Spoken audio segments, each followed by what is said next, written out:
Race has certainly been thrown into the spotlight lately. Black Lives Matter protests merged with Juneteenth celebrations just last month, and that's probably sparked a lot of conversations with your friends and family. Now, there is one group who might be experiencing all of this for the first time. I'm talking about children.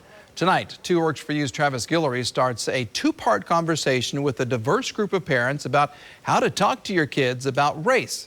Viewer discretion is advised. 5 parents with a wide range of family makeup. Hi, my name is Kelly McLeod Shingen, and I am African American, and my children are biracial. Hi, I'm Jolene. I am a white mom to some white children. Hi, my name is Lamar Guillory. I'm African American, and my kids are African American. Hi, my name is Autumn Wharton, and I am white and Native American, and my daughter is white, Native American, and black. I am Sandra Slade. I am identifying as African American, black. My children are African American. All with very different experiences raising their children in a time when race, skin color, is a hot button issue. When did your child start noticing there were other people that looked different from them, and how did you handle that? He was the only African American kid in his class, and he was 6, and 2 of the kids didn't want to play with him.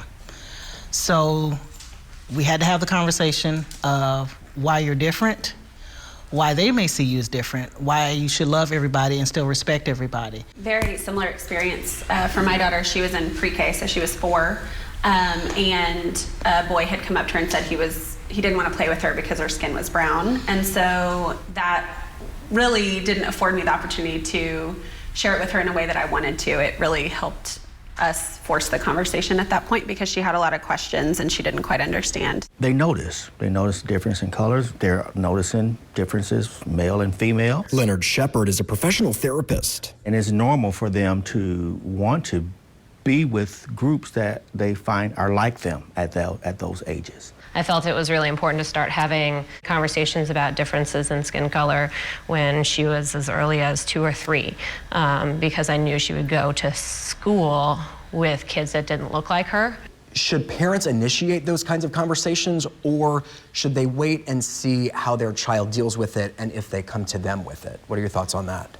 I think as an African American parent, I don't have the luxury to wait always for an opportunity to talk. You have to be intentional because the probability, as an African American dad and kids, the probability you're going to face something like that if you're not in an all-black environment is very high. There are moments where she's like, I wish my hair was straight like my friends, or it's easier, to have straight hair, or whatever the case may be. And those moments kind of hurt for me as a parent because I want her to embrace her beauty.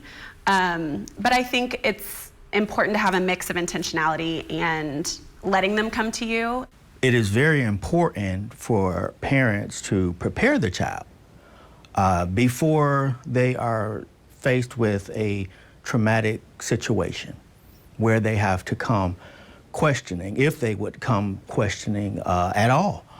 Having biracial children, the conversations almost happen earlier anyway because they're living in the household with 2 parents that don't look like each other. We would allow them to get to a place where they would find their own identity and make sense of it because identity is very personal. The things that we were intentional about is I made sure that my daughter had brown dolls. I made sure that, the movies that we saw were diverse movies. I made sure that the fairy tales that we brought in also had Cinderella, who was a brown girl. Teaching your kids not to see color. It's kind of specious because a lot of people say, oh, well, I don't see color, and they mean that as a good thing.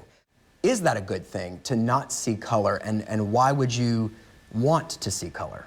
Our society, in the way it's set up, is going to force you to check a box. We know that kids see color, right? I mean, they do, and they draw us all.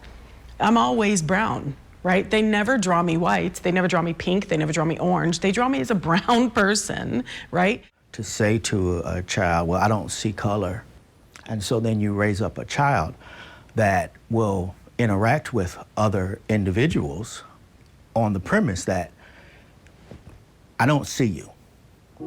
I'm not, what makes you unique, what makes you different is not important. And so we don't really learn to appreciate one another. You want to stay away from things like that because They kind of just dismisses it a little bit, you know, to say that, well, you don't see, because they'd see it. And that's why we need to talk about it. What matters is what information that they hold around that color, right? What experiences do they hold around that color? What has somebody told them about that color? Because they see the color, right? That's just a fact. But how do they experience it is going to be the most important thing. So we have to be, as parents, intentional to make sure that the experiences they have around certain people or groups of people are positive ones. And recognize that just because you had a negative experience with one black person doesn't mean that that is all black people, and that needs to be actively fought against, especially from white people.